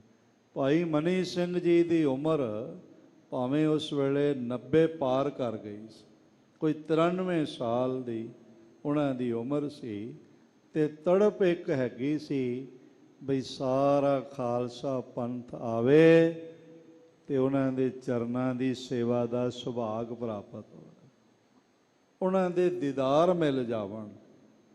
ਜੋ ਦਿਸੈ ਗੁਰ ਸਿੱਖੜਾ ਤਿਸ ਨਿਮ ਨਿਮ ਲਾਗੋਂ ਪਾਏ ਜੀਓ, ਆਖਾਂ ਬਿਰਥਾ ਜੀ ਕੀ ਗੁਰ ਸੱਜਣ ਦੇਹੋ ਮਿਲਾਏ ਜੀਓ। ਇਹ ਭਾਵਨਾ ਸੀ ਤੇ ਉਹਨਾਂ ਕਿਹਾ ਕੋਈ ਗੱਲ ਨਹੀਂ, ਜੇ 5-10 ਹਜ਼ਾਰ ਰੁਪਇਆ ਦੇਣਾ ਵੀ ਪੈ ਜਾਏ ਤੇ ਉਹ ਸਿੱਖ ਦੇ ਦੀਦਾਰ ਦੇ ਸਾਹਮਣੇ ਕੁਝ ਵੀ ਨਹੀਂ ਹੈਗਾ। ਇਸ ਭਾਵਨਾ ਨੂੰ ਸਮਝਣਾ, ਇਸ ਨੁਕਤੇ ਨੂੰ ਸਮਝਣਾ ਬਈ ਸਿੱਖ ਦਾ ਦੀਦਾਰ ਹੋਵੇ ਤੇ ਭਾਵੇਂ ਕਿਤਨਾ ਹੀ ਸਰਮਾਇਆ ਖਰਚ ਹੋ ਜਾਏ, ਸੁਭਾਗ ਹੈ। ਜੋ ਇਸ ਭਾਵ ਨੂੰ ਸਮਝਦੇ ਨੇ ਉਹ ਆਪਣਾ ਜੀਵਨ ਸਦਕੇ ਕਰਦੇ ਨੇ। ਪਰ ਜਦ ਇਸ ਗੱਲ ਦਾ ਬੋਧ ਹੋਇਆ ਬਈ ਇਹਨਾਂ ਦੁਸ਼ਟਾਂ ਨੇ ਇਹ ਮਨ ਬਣਾਇਆ ਹੈ ਕਿ ਜਦੋਂ ਖਾਲਸਾ ਦੀਵਾਨਾ ਹੈ ਆਪਣੇ ਗੁਰੂ ਅਸਥਾਨਾਂ ਦੇ ਦੀਦਾਰ ਦਾ ਤੇ ਸੇਵਾ ਦਾ, ਦੀਵਾਨਗੀ ਦੀ ਹੱਦ ਪਾਰ ਕਰ ਜਾਂਦਾ ਹੈ, ਆਪਣਾ ਸਭ ਕੁਝ ਦਾਅ ਤੇ ਲਗਾ ਦਿੰਦਾ ਹੈ ਤੇ ਆਪਣੇ ਗੁਰੂ ਦੇ ਦੀਦਾਰ ਕਰਦਾ ਹੈ। ਮਹਾਰਾਜ ਜੀ ਦੇ ਕਿੰਨੇ ਮਹਾਂ ਬੋਲ ਆਪ ਰੋਜ਼ ਪੜ੍ਹਦੇ ਹੋ, ਸੁਣਦੇ ਹੋ। ਜਿੱਥੇ ਜਾਏ ਬਹਿ ਮੇਰਾ ਸਤਿਗੁਰੂ, ਸੋ ਥਾਨ ਸੁਹਾਵਾ RAM ਰਾਜੇ, ਗੁਰ ਸਿੱਖੀ ਸੋ ਥਾਨ ਭਾਲਿਆ। ਗੁਰੂ ਦਾ ਸਿੱਖ ਯਤਨ ਕਰਕੇ ਉਹ ਥਾਂ ਲੱਭ ਲੈਂਦਾ ਹੈ ਤੇ ਕਰਦਾ ਕੀ ਹੈ, ਲੈ ਧੂਰ ਮੁਖ ਲਾਵਾ। ਉਸ ਅਸਥਾਨ ਦੀ ਚਰਨ ਧੂੜ ਆਪਣੇ ਮੱਥੇ ਤੇ ਲਾਉਂਦਾ ਹੈ ਔਰ ਮਹਿਸੂਸ ਕਰਦਾ ਹੈ ਕਿ ਇਹ ਚਰਨ ਧੂੜ ਗੁਰੂ ਨਾਨਕ ਦੇ ਚਰਨਾਂ ਦੀ ਹੈਗੀ ਹੈ। ਇਹ ਰਾਜਗੀਰ ਅਸਥਾਨ ਹੈ ਪਟਨਾ ਸਾਹਿਬ ਜੀ ਦੇ ਕੋਲ।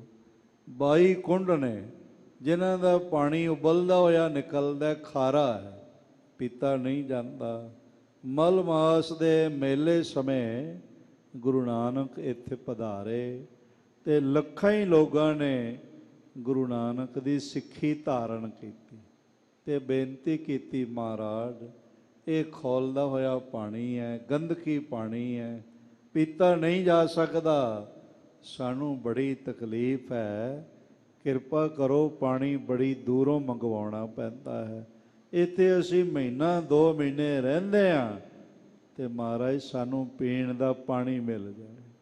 ਜਗਤ ਗੁਰੂ ਨਾਨਕ ਦੇਵ ਮਹਾਰਾਜ ਮੁਸਕਰਾਏ ਤੇ ਉੱਠ ਕੇ ਖੜੇ ਹੋਏ ਤੇ ਜਿਸ ਕੁੰਡ ਦੇ ਲਾਗੇ ਬੈਠੇ ਸਨ ਉਹਦੇ ਉਬਲਦੀਆਂ ਹੋਈਆਂ ਲਹਿਰਾਂ ਨਾਲ ਗੁਰੂ ਨਾਨਕ ਨੇ ਆਪਣਾ ਚਰਨ ਸੁਹਾਇਆ ਤੇ ਗੁਰੂ ਨਾਨਕ ਦੇ ਚਰਨ ਦੀ ਠੰਡਕ ਸਦਕਾ ਉਹ ਉਬਲਦਾ ਹੋਇਆ ਕੁੰਡ ਠੰਡਾ ਵੀ ਹੋ ਗਿਆ। ਤੇ ਠੰਡਾ ਹੀ ਨਾ ਹੋਇਆ, ਗੁਰੂ ਨਾਨਕ ਦੇ ਸਪਰਸ਼ ਦੀ ਮਿਠਾਸ ਸਦਕਾ ਉਹ ਜਲ ਮਿੱਠਾ ਵੀ ਹੋ ਗਿਆ। ਤੇ ਅੱਜ ਵੀ ਸੰਗਤਾਂ ਜਾਂਦੀਆਂ ਨੇ ਤੇ ਮੈਂ ਜਦ ਵੀ ਜਾਂਦਾ ਤੇ ਦੋਵੇਂ ਬੁੱਕ ਭਰ ਕੇ ਨਾ ਮਹਾਰਾਜ ਜੀ ਦਾ ਇਸ ਤਰ੍ਹਾਂ ਮਹਿਸੂਸ ਹੁੰਦਾ ਹੈ ਕਿ ਗੁਰੂ ਨਾਨਕ ਦੇਵ ਜੀ ਦਾ ਚਰਨਾ ਅੰਮ੍ਰਿਤ ਹੈ। ਚਰਨਾ ਅੰਮ੍ਰਿਤ ਸੀਤਲ ਕੁੰਡ, 22 ਕੁੰਡ ਹਾਲੇ ਵੀ 21 ਉਬਲ ਰਹੇ ਨੇ ਤੇ ਗੁਰੂ ਨਾਨਕ ਦਾ ਸੀਤਲ ਹੈ। ਥੱਲਿਓਂ ਸੋਰਸ ਆਫ ਵਾਟਰ ਸਭ ਦਾ ਇੱਕੋ ਹੀ, ਪਰ ਗੁਰੂ ਨਾਨਕ ਦੇ ਚਰਨਾਂ ਦੀ ਠੰਡਕ ਤੇ ਗੁਰੂ ਨਾਨਕ ਦੇ ਚਰਨਾਂ ਦੀ ਮਿਠਾਸ ਉੱਥੇ ਮਹਿਸੂਸ ਹੁੰਦੀ ਹੈ। ਤੇ ਗੁਰਸਿੱਖਾਂ ਨੇ ਭਾਲ ਕਰ ਲਈ ਤੇ ਚਰਨ ਧੂੜ ਮਸਤਕ ਤੇ ਲਾਏ। ਗੁਰਸਿੱਖੀ ਸੋ ਥਾਨ ਭਾਲਿਆ, ਲੈ ਧੂਰ ਮੁਖ ਲਾਵਾ। ਗੁਰਸਿੱਖ ਲੱਭ ਲੈਂਦਾ ਉਹ ਥਾਂ ਤੇ ਜਾ ਕੇ ਚਰਨ ਧੂੜ ਮਸਤਕ ਤੇ ਲਾਉਂਦਾ ਹੈ। ਮਹਿਸੂਸ ਕਰਦਾ ਹੈ ਮੈਂ ਗੁਰੂ ਨਾਨਕ ਦੇ ਚਰਨ ਪਰਸ ਲਏ, ਗੁਰੂ ਗੋਬਿੰਦ ਸਿੰਘ ਜੀ ਦੇ ਚਰਨ ਪਰਸ ਲਏ। ਇਹ ਹੋਰ ਵੀ ਭਗਤ ਜਨ ਕਰਦੇ। ਜਿਵੇਂ ਤੁਲਸੀ ਜੀ ਦਾ ਇੱਕ ਬਚਨ ਹੈ, ਮੇਰੇ ਖਿਆਲ ਵਿੱਚ ਆ ਗਿਆ, ਰਹੀਮ ਤੇ ਤੁਲਸੀ ਦੋਵੇਂ ਅਯੁੱਧਿਆ ਬੈਠੇ ਸਨ ਤੇ ਸਰਯੂ ਨਦੀ ਚੋਂ ਨਹਾ ਕੇ ਇੱਕ ਹਾਥੀ ਆਇਆ ਤੇ ਮਿੱਟੀ ਆਪਣੇ ਸਰੀਰ ਤੇ ਪਾਉਣ ਲੱਗ ਪਿਆ ਪੁੱਟ-ਪੁੱਟ ਕੇ। ਤੇ ਰਹੀਮ ਕਹਿਣ ਲੱਗੇ, ਇਹ ਮਹਾਕਵੀ ਤੁਲਸੀ ਇਹ ਕੀ ਕਰਦਾ ਪਿਆ, ਧੂੜ ਸਿਰ ਤੇ ਪਾ ਰਿਹਾ ਹੈ। ਰਾਮਾਇਣ ਦਾ ਇਹ ਬਚਨ ਹੈ, ਮੈਂ ਤੁਹਾਨੂੰ ਸਰਵਣ ਕਰਾ ਦੇਣਾ ਸੰਖੇਪ ਰੂਪ ਵਿੱਚ ਕਿ ਧੂਰ ਧਰਤ ਨਿਜ ਸੀਸ ਪਰ, ਕਹੋ ਰਹੀਮ ਕੇਹੂ ਕਾਜ। ਐ ਰਹੀਮ ਇਹ ਦੱਸ, ਤੁਲਸੀ ਕਹਿਣ ਲੱਗੇ ਇਹ ਹਾਥੀ ਨਹਾ ਕੇ ਮਿੱਟੀ ਕਿਉਂ ਪਾਉਂਦਾ ਪਿਆ, ਨਹਾ ਕੇ ਫਿਰ ਲਿਬੜਦਾ ਪਿਆ। ਧੂਰ ਧਰਤ ਨਿਜ ਸੀਸ ਪਰ, ਕਹੋ ਰਹੀਮ ਕੇਹੂ ਕਾਜ। ਤੇ ਰਹੀਮ ਕਹਿਣ ਲੱਗੇ ਤੁਲਸੀ ਜੀ ਗੱਲ ਇਹ ਹੈਗੀ ਹੈ, ਜਾ ਰਜ ਮੁਨ ਪਤਨੀ ਤਰੀ ਸੋ ਖੋਜਤ ਗਜਰਾ। ਜਿਹੜੇ ਸ੍ਰੀ ਰਾਮ ਦੇ ਕਦਮਾਂ ਦੀ ਖਾਕ ਪੈ ਜਾਣ ਨਾਲ ਪੱਥਰ ਬਣੀ ਹੋਈ ਅਹਿਲਿਆ ਤਰ ਗਈ ਨਾ, ਇਹ ਹਾਥੀ ਉਹੀ ਧੂੜ ਲੱਭਦਾ ਪਿਆ। ਤੇ ਮੈਂ ਅਰਜ਼ ਕਰਾਂ, ਹਾਥੀ ਸਿਆਣਾ ਹੈ ਪਰ ਮਨੁੱਖ ਹਾਥੀ ਨਾਲੋਂ ਤਾਂ ਜ਼ਿਆਦਾ ਹੀ ਸਿਆਣਾ ਹੈ। ਤੇ ਸਿੱਖ ਸੰਸਾਰ ਦੀ ਸਿਆਣਪ ਦੀ ਇੰਤਹਾ ਰੱਖਦਾ ਹੈ, ਇਸ ਲਈ ਆਪਣੇ ਗੁਰੂ ਦੇ ਕਦਮਾਂ ਦੀ ਖਾਕ ਦਾ ਅਨੁਭਵ ਕਰਦਾ, ਗੁਰਸਿੱਖਾਂ 'ਚੋਂ ਗੁਰੂ ਦਾ ਦੀਦਾਰ ਕਰਦਾ ਹੈ। ਭਾਈ ਸਾਹਿਬ ਭਾਈ ਮਨੀ ਸਿੰਘ ਜੀ ਨੇ ਵੀ ਸੋਚਿਆ ਕੋਈ ਗੱਲ ਨਹੀਂ, ਗੁਰਸਿੱਖ ਆਵਣਗੇ ਤੇ ਧਨ ਦੇਣਾ ਪਏ, ਉਹਨਾਂ ਦੇ ਦਰਸ਼ਨ ਉਹਨਾਂ ਦੇ ਚਰਨਾਂ ਤੋਂ ਵਾਰ ਕੇ ਦੇ ਦੇਵਾਂਗੇ। ਪਰ ਜਦ ਇਹ ਪਤਾ ਚੱਲਿਆ ਬਈ ਦੁਸ਼ਟਾਂ ਨੇ ਕੁਝ ਹੋਰ ਹੀ ਮਤਾ ਬਣਾ ਰੱਖਿਆ ਹੈ, ਸਿੱਖ ਸੰਗਤਾਂ ਇਕੱਠੀਆਂ ਹੋਵਣਗੀਆਂ ਤੇ ਦਰਬਾਰ ਸਾਹਿਬ ਦਾ ਸਰੋਵਰ ਅੰਮ੍ਰਿਤ ਸਰੋਵਰ ਉਹਨਾਂ ਦੇ ਖੂਨ ਨਾਲ ਭਰ ਦੇਣਗੇ, ਇਹ ਕਤਲ ਕਰਨਗੇ। ਭਾਈ ਸਾਹਿਬ ਜੀ ਨੇ ਫਿਰ ਰਾਤੋਂ ਰਾਤ ਹੁਕਮਨਾਮੇ ਲਿਖੇ, ਪੱਤਰਕਾਵਾਂ ਲਿਖੀਆਂ, ਦੌੜਾਇਆ ਸੇਵਾਦਾਰਾਂ ਸਾਥੀਆਂ ਨੂੰ, ਆਖਿਆ ਜਾਓ ਕਹਿ ਦਿਓ ਕੋਈ ਨਾ ਆਵੇ, ਕੋਈ ਨਾ ਆਵੇ। ਕਿਉਂਕਿ ਦਰਸ਼ਨ ਦੀ ਤਲਬ ਵੀ ਹੈ ਤੇ ਕੌਮ ਨੂੰ ਬਚਾਉਣ ਦਾ ਪ੍ਰਣ ਵੀ ਹੈਗਾ। ਸਿੱਖ ਸਿੱਖ ਨੂੰ ਬਚਾਵੇ, ਸਿੱਖ ਸਿੱਖ ਦੇ ਜੀਵਨ ਦੀ ਰਾਖੀ ਕਰੇ, ਸਿੱਖ ਸਿੱਖ ਜੀ ਦੇ ਉਪਜੀਵਕਾ ਦਾ ਸਹਾਈ ਹੋਵੇ, ਇਹ ਮਹਾਰਾਜ ਜੀ ਦੀ ਆਗਿਆ ਹੈਗੀ।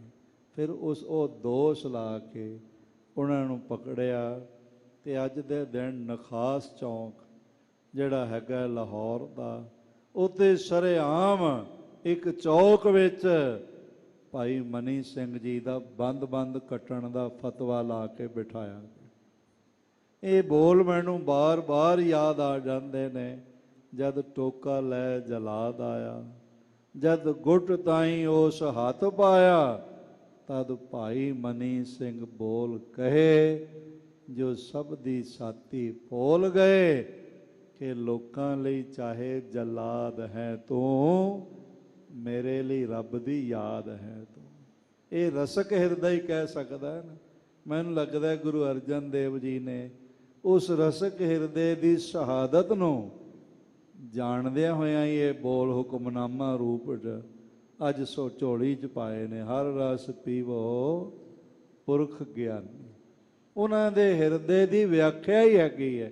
ਕੋਈ ਰਸਕ ਬੰਦਾ ਹੀ ਕਹਿ ਸਕਦਾ ਹੈ ਕਿ ਲੋਕਾਂ ਲਈ ਚਾਹੇ ਜਲਾਦ ਹੈ ਤੂੰ, ਤੈਨੂੰ ਤੇਰਾ ਹਾਕਮ ਵੀ ਜਲਾਦ ਹੀ ਕਹਿੰਦਾ, ਤੈਨੂੰ ਤੇਰੇ ਰਿਸ਼ਤੇਦਾਰ ਵੀ ਜਲਾਦ ਹੀ ਕਹਿੰਦੇ ਨੇ, ਤੈਨੂੰ ਤੇਰੀ ਘਰਵਾਲੀ ਵੀ ਜਲਾਦ ਹੀ ਕਹਿੰਦੀ, ਤੇਰੇ ਬੱਚੇ ਵੀ ਤੈਨੂੰ ਜਲਾਦ ਕਹਿੰਦੇ ਨੇ, ਪਰ ਮੈਨੂੰ ਤੂੰ ਜਲਾਦ ਨਜ਼ਰ ਨਹੀਂ ਆਉਂਦਾ। ਲੋਕਾਂ ਲਈ ਚਾਹੇ ਜਲਾਦ ਹੈ ਤੂੰ, ਮੇਰੇ ਲਈ ਰੱਬ ਦੀ ਯਾਦ ਹੈ ਤੂੰ। ਮੈਨੂੰ ਤਾਂ ਤੇਰੇ ਚੋਂ ਵੀ ਪਰਮਾਤਮਾ ਦਿਖਾਈ ਪੈਂਦਾ। ਭਾਵੇਂ ਬਹੁਤ ਸਾਰੀਆਂ ਸ਼ਾਖਾਵਾਂ ਗੁਰਮਤਿ ਪ੍ਰਚਾਰ ਦੀਆਂ ਸੋਹਣੀਆਂ ਟਕਸਾਲਾਂ ਅਸਥਾਨ ਗੁਰਮਤਿ ਦੀ ਸਿੱਖਿਆ ਪ੍ਰਦਾਨ ਕਰਦੇ ਪਏ ਨੇ, ਪਰ ਜੇ ਮੂਲ ਰੂਪ ਵਿੱਚ ਦੇਖੀਏ ਤੇ ਉਹ ਭਾਈ ਸਾਹਿਬ ਭਾਈ ਮਨੀ ਸਿੰਘ ਜੀ ਦੀ ਟਕਸਾਲ ਹੈਗੀ, ਜੋ ਅੱਜ ਵੀ ਕੌਮ ਦੀ ਨਿੱਘਰ ਸੇਵਾ ਕਰਦੀ ਪਈ ਹੈ। ਮੁਕਤਸਰ ਮੈਂ ਗੁਜ਼ਾਰਿਸ਼ ਕਰਨਾ ਚਾਹੁੰਦਾ ਹਾਂ, ਲੋਕਾਂ ਲਈ ਚਾਹੇ ਜਲਾਦ ਹੈ ਤੂੰ, ਮੇਰੇ ਲਈ ਰੱਬ ਦੀ ਯਾਦ ਹੈ ਤੂੰ। ਕਰਤੱਵ ਦਾ ਚੇਤਾ ਚਿੱਤ ਵਿੱਚ ਧਰ, ਇੱਕ ਉਂਗਲੀ ਦੇ 3 ਟੋਟੇ ਕਰ। ਜੋ ਹੋਣਾ ਹੈ ਨਾ ਮੁੜਨਾ ਹੈ, ਤੂੰ ਕੱਟਣਾ ਹੈ ਮੈਂ ਜੁੜਨਾ ਹੈ। ਤੂੰ ਸੋਚੇਗਾ ਮੈਂ ਕੱਟਦਾ ਪਿਆ, ਪਰ ਅਸਲੀਅਤ ਇਹ ਮੈਂ ਹੋਰ ਜੁੜਦੇ ਜਾਣਾ। ਇਹ ਰਸਕ ਹਿਰਦਾ ਹੀ ਕਹਿ ਸਕਦਾ ਹੈ ਨਾ, ਹਰ ਰਸ ਪੀਵੋ ਪੁਰਖ ਗਿਆਨੀ, ਸੁਣ ਸੁਣ ਮਹਾ ਤ੍ਰਿਪਤ ਮਨ ਪਾਵੇ। ਤੇ ਜਿਉਂ ਜਪੇਗਾ ਸੁਣੇਗਾ ਤੇ ਤੇਰਾ ਮਨ ਬਹੁਤ ਰਜੇਵਾਂ ਹਾਸਲ ਕਰ ਰਿਹਾ। ਕਦੀ ਭੁੱਖ ਵਿਆਪੇਗੀ ਨਹੀਂ, ਕਦੀ ਤੈਨੂੰ ਦੁੱਖ ਦਾ ਅਨੁਭਵ ਹੀ ਨਹੀਂ ਹੋਵੇਗਾ, ਕਦੀ ਤੇਰਾ ਮਨ ਜਿਹੜਾ ਹੈ ਲੋਭੀ ਨਹੀਂ ਹੋਵੇਗਾ। ਸੁਣ ਸੁਣ ਮਹਾ ਤ੍ਰਿਪਤ ਮਨ ਪਾਵੇ, ਸਾਧੂ ਅੰਮ੍ਰਿਤ ਬਣ। ਸਾਧੂ ਦਾ ਅਰਥ ਇੱਥੇ ਗੁਰੂ ਹੈ। ਗੁਰੂ ਨਾਲ ਜੁੜੇ ਹੋਏ ਪੁਰਖਾਂ ਨੂੰ ਵੀ ਅਸੀਂ ਸਾਧੂ ਕਹਿੰਦੇ ਹਾਂ, ਸੰਤ ਕਹਿੰਦੇ ਆ, ਮਹਾਂਪੁਰਖ ਕਹਿੰਦੇ ਆ। ਇੱਥੇ ਭਾਵ ਗੁਰੂ ਹੈਗਾ ਹੈ। ਸੁਣ ਸੁਣ ਸੁਣ ਸੁਣ ਮਹਾ ਤ੍ਰਿਪਤ ਮਨ ਪਾਵੈ, ਸਾਧੂ ਅੰਮ੍ਰਿਤ ਬਾਣੀ। ਗੁਰੂ ਦੀ ਅੰਮ੍ਰਿਤ ਬਾਣੀ। ਸੰਸਾਰ ਮਰਨ ਧਰਮਾ ਹੈ। ਸੰਸਾਰ ਦੀ ਕਿਸੇ ਇਮਾਰਤ ਨੂੰ, ਕਿਸੇ ਡੈਮ ਨੂੰ, ਕਿਸੇ ਸਾਗਰ ਨੂੰ, ਕਿਸੇ ਗ੍ਰਹਿ ਨਕਸ਼ਤਰ ਤਾਰੇ ਸਿਆਰੇ ਨੂੰ ਅਮਰ ਨਹੀਂ ਆਖਿਆ ਜਾ ਸਕਦਾ। ਸ਼ਿਵਪੁਰੀ ਕਾ ਹੋਏਗਾ ਕੱਲ। ਸਭ ਵੱਡੀਆਂ ਵੱਡੀਆਂ ਪੁਰੀਆਂ ਸਵਰਗ ਆਦਿਕ ਦਾ ਨਾਸ਼ ਹੋਵੇਗਾ, ਅਟਲ ਕੋਈ ਨਹੀਂ ਹੈ। ਕੋਈ ਦੁਨੀਆ ਦਾ ਪੰਥ ਗ੍ਰੰਥ ਅਟਲ ਨਹੀਂ ਹੈ। ਰੂਹੇ ਜ਼ਮੀਨ ਤੇ ਇੱਕੋ ਹੀ ਇੱਕ ਪੰਥ ਅਟਲ ਹੈ, ਉਹਦਾ ਨਾਮ ਖਾਲਸਾ ਪੰਥ ਹੈ। ਤੇ ਇੱਕੋ ਹੀ ਇੱਕ ਗ੍ਰੰਥ ਜੁਗੋ ਜੁਗ ਅਟਲ ਹੈ, ਉਹਦਾ ਨਾਮ ਸ੍ਰੀ ਗੁਰੂ ਗ੍ਰੰਥ ਸਾਹਿਬ ਮਹਾਰਾਜ।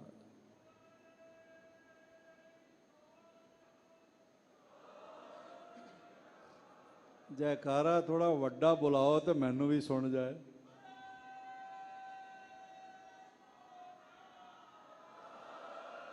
ਨਹੀਂ, ਅਜੇ ਕੈਮਰੇ ਦੇ ਮਾਈਕ ਤੱਕ ਤੁਹਾਡਾ ਨਹੀਂ ਪਹੁੰਚਿਆ ਤੇ ਸਾਰੀ ਦੁਨੀਆ ਤੱਕ ਕਿਵੇਂ ਪਹੁੰਚੇਗਾ? ਇੱਕ ਵਾਰੀ ਸਾਰੀ ਸੰਗਤ ਮਿਲ ਕੇ ਜੈਕਾਰਾ ਬੁਲਾਓ।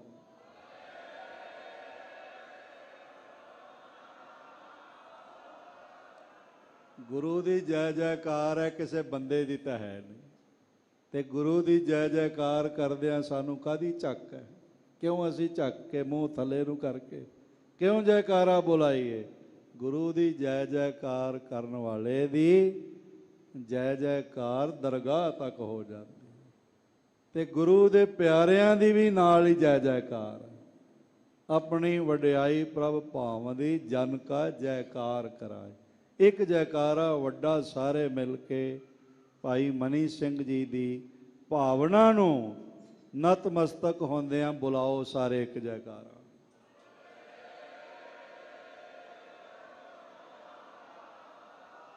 ਇੱਕ ਵਿਚਾਰ ਹੈ ਪਰਮਾਤਮਾ ਦੇ ਨਾਮ ਦਾ ਰਸ ਪਾਨ ਕਰਨਾ, ਦੂਜਾ ਵਿਚਾਰ ਹੈ ਇਸ ਨੂੰ ਸੁਣਨਾ, ਤੇ ਤੀਜਾ ਵਿਚਾਰ ਹੈ ਗੁਰੂ ਦੀ ਅੰਮ੍ਰਿਤ ਬਾਣੀ ਦੁਆਰਾ ਇਹ ਰਸਕ ਅਵਸਥਾ ਪ੍ਰਾਪਤ ਹੁੰਦੀ ਹੈ। ਬੜੇ ਗਹਿਰੇ ਬੋਲ ਨੇ, ਆਓ ਇਹਨਾਂ ਦਾ ਪਾਠ ਤੇ ਅੱਖਰੀ ਅਰਥ ਸਰਵਣ ਕਰੀਏ। ਸਤਨਾਮ ਸ੍ਰੀ ਵਾਹਿਗੁਰੂ ਸਾਹਿਬ ਜੀ। ਸੋਰਠ ਮਹੱਲਾ ਪੰਜਵਾ। ਇਹ ਸੋਰਠ ਰਾਗ ਮਹਾਰਾਜ ਜੀ ਨੇ ਵਰਤਿਆ, ਕਮਾਚ ਥਾਟ ਦਾ। ਇਹ ਔੜਵ ਸੰਪੂਰਨ ਰਾਗ ਹੈ। ਭਾਵ ਆਰੋਹ ਵਿੱਚ 5 ਸੁਰਾਂ ਨੇ ਤੇ ਅਵਰੋਹ ਵਿੱਚ 7 ਸੁਰਾਂ ਪੂਰੀਆਂ ਨੇ। ਔੜਵ ਸੰਪੂਰਨ। ਤੇ ਇਸ ਦੇ ਗਾਣ ਦਾ ਵੇਲਾ ਰਾਤ ਦਾ ਦੂਸਰਾ ਪਹਿਰ, ਜੋ ਵਿਦਵਾਨਾਂ ਨੇ ਦੱਸਿਆ ਹੈ। ਆਮ ਰਾਗਾਂ ਵਿੱਚ ਇਹਨੂੰ ਰਾਗਣੀ ਕਹਿੰਦੇ ਨੇ, ਪਰ ਸਤਿਗੁਰੂ ਜੀ ਨੇ ਇਹਦਾ ਦਰਜਾ ਰਾਗ ਹੀ ਰੱਖਿਆ। ਸਰਵਣ ਕਰੀਏ। ਖੋਜਤ ਖੋਜਤ ਖੋਜ ਵਿਚਾਰਿਓ। ਮਹਾਰਾਜ ਕਹਿੰਦੇ ਨੇ ਚੰਗੀ ਤਰ੍ਹਾਂ ਪਰਖ ਕੇ ਖੋਜ ਕੇ ਇਹ ਵਿਚਾਰ ਸਾਹਮਣੇ ਆਈ ਹੈ। ਰਾਮ ਨਾਮ ਤਤ ਸਾਰਾ। ਸਾਰੇ ਸ਼ੁਭ ਕਰਮਾਂ ਦਾ ਤਤ ਸਾਰ ਪਰਮਾਤਮਾ ਦਾ ਨਾਮ ਹੈ। ਜਿਵੇਂ ਸਾਰੀ ਬਾਰਾਤ ਲਾੜੇ ਕਰਕੇ ਹੈ ਨਾ, ਤੇ ਜੇ ਲਾੜਾ ਨਾ ਹੋਵੇ ਤੇ ਬਰਾਤੀਆਂ ਨੂੰ ਕੌਣ ਪੁੱਛੇਗਾ। ਇਸ ਤਰ੍ਹਾਂ ਸਾਰੇ ਸ਼ੁਭ ਕਰਮ ਤਾਂ ਹੀ ਫਲੀਭੂਤ ਨੇ ਜੇ ਥੋੜਾ ਸਮਾਂ ਸਵੇਰੇ ਜਾਗ ਕੇ ਆਪਣੇ ਆਪਣੇ ਮਤ ਅਨੁਸਾਰ ਹੈ, ਕੋਈ ਰਾਮ, ਕੋਈ ਹਰੀ ਓਮ, ਕੋਈ ਅੱਲਾਹੂ, ਤੇ ਸਾਨੂੰ ਗੁਰੂ ਨੇ ਵਾਹਿਗੁਰੂ ਮਹਾਮੰਤਰ ਦੇ ਕੇ ਨਿਵਾਜਿਆ। ਇਹ ਤਤ ਸਾਰ ਹੈ। ਕਿਲ ਬਿਖ ਕਾਟੇ ਨਿਮਖ ਆਰਾਧਿਆ। ਥੋੜਾ ਸਮਾਂ ਵੀ ਨਾਮ ਜਪਣ ਨਾਲ ਸਾਰੇ ਪਾਪਾਂ ਦਾ ਨਾਸ਼ ਹੋ ਜਾਂਦਾ, ਮੈਲ ਕੱਟੀ ਜਾਂਦੀ ਹੈ। ਗੁਰਮੁਖ ਪਾਰ ਉਤਾਰਾ। ਤੇ ਗੁਰੂ ਦੀ ਰਾਹੀਂ ਜਪਦਿਆਂ ਜਪਦਿਆਂ ਗੁਰੂ ਬਖਸ਼ਿਸ਼ ਸਦਕਾ ਮਨੁੱਖ ਦੁੱਖਾਂ ਦੇ ਸਾਗਰ ਤੋਂ ਪਾਰ ਉਤਰ ਜਾਂਦਾ ਹੈ। ਹਰ ਰਸ ਪੀਵੋ ਪੁਰਖ ਗਿਆਨੀ। ਇਹ ਗਿਆਨਵਾਨ ਪੁਰਖ ਇਸ ਲਈ ਪ੍ਰੇਮ ਨਾਲ, ਰਸਕ ਤਰੀਕੇ ਨਾਲ, ਇਹ ਨਹੀਂ ਵੀ ਬੜੀ ਕਾਹਲੀ ਪਈ ਹੋਈ, ਕੋਈ ਮਗਰ ਪਿਆ ਹੋਇਆ। ਕਈ ਤਾਂ ਵਾਹਿਗੁਰੂ ਦਾ ਸ਼ਬਦ ਦਾ ਉਚਾਰਨ ਵੀ ਇਸ ਤਰ੍ਹਾਂ ਕਰਨਗੇ, ਪਤਾ ਹੀ ਨਹੀਂ ਲੱਗਦਾ ਇਹ ਕੀ ਕਰਦੇ ਪਏ, ਤੇ ਕੁਝ ਚੀਖਾਂ ਜਿਹੀਆਂ ਮਾਰਨਗੇ। ਇਸ ਤਰ੍ਹਾਂ ਨਹੀਂ, ਸਹਿਜ ਬਿਲੋਵੋ ਜੈਸੇ ਤਤ ਨਾ ਜਾਏ, ਬੜੇ ਪ੍ਰੇਮ ਨਾਲ, ਬੜੇ ਅਦਬ ਨਾਲ। ਇਹ ਮਹਾਮੰਤਰ ਕੋਈ ਮਾਮੂਲੀ ਨਹੀਂ ਹੈ, ਇਹ ਪਾਰ ਬ੍ਰਹਮ ਪਰਮੇਸ਼ਵਰ ਜੋਤ ਗੁਰੂ ਨਾਨਕ ਨੇ ਸਾਡੀ ਝੋਲੀ 'ਚ ਪਾਇਆ।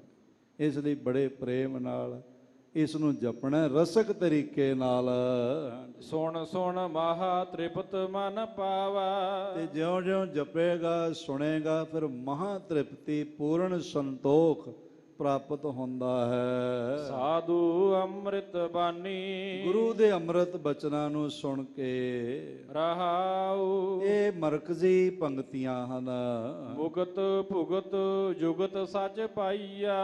ਮੁਕਤ ਸਾਰੇ ਵਿਕਾਰਾਂ ਤੋਂ ਖਲਾਸੀ, ਭੁਗਤ ਆਤਮਕ ਭੋਜਨ, ਤੇ ਜੁਗਤ ਜੀਵਨ ਦੀ ਸ਼ੈਲੀ, ਇਹ ਸਭ ਪ੍ਰਾਪਤ ਹੁੰਦਾ ਹੈ। ਸਰਬ ਸੁਖਾ ਕਾ ਦਾਤਾ। ਮੁਕਤੀ ਦਾ, ਭੋਜਨ ਦਾ ਤੇ ਜੀਵਨ ਜੁਗਤ ਦਾ ਦਾਤਾ ਨਾਮ ਹੈ। ਆਪਣੇ ਦਾਸ ਕੋ ਭਗਤ ਦਾਨ ਦੇਵਾ। ਸਾਰੇ ਸੁੱਖਾਂ ਦਾ ਵੀ ਦਾਤਾ ਨਾਮ ਹੈ, ਤੇ ਗੁਰੂ ਮਿਹਰ ਕਰਕੇ ਜਪਣ ਵਾਲਿਆਂ ਨੂੰ ਫਿਰ ਭਗਤੀ ਦਾ ਦਾਨ ਦੇ ਦਿੰਦਾ ਹੈ। ਪੂਰਨ ਪੁਰਖ ਵਿਧਾਤਾ। ਉਹ ਪੂਰਾ ਹੈ ਸਭ ਜਗ੍ਹਾ, ਪੁਰਖ ਤੋਂ ਭਾਵ ਪੂਰਾ ਹੈ, ਪੂਰਨ ਹੈ।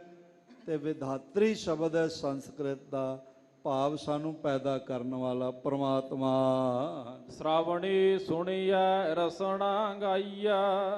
ਉਸ ਦੇ ਨਾਮ ਨੂੰ ਜ਼ੁਬਾਨ ਨਾਲ ਜਪਣਾ ਤੇ ਕੰਨਾਂ ਨਾਲ ਸੁਣਨਾ ਬਹੁਤ ਜ਼ਰੂਰੀ। ਇਹ ਬਾਰ-ਬਾਰ ਬਾਣੀ ਵਿੱਚ ਕਿਹਾ ਗਿਆ ਵੀ ਕੰਨਾਂ ਨਾਲ ਸੁਣਨਾ, ਹੋਰ ਕਿਸੇ ਅੰਗ ਨਾਲ ਸੁਣਿਆ ਜਾ ਨਹੀਂ ਸਕਦਾ।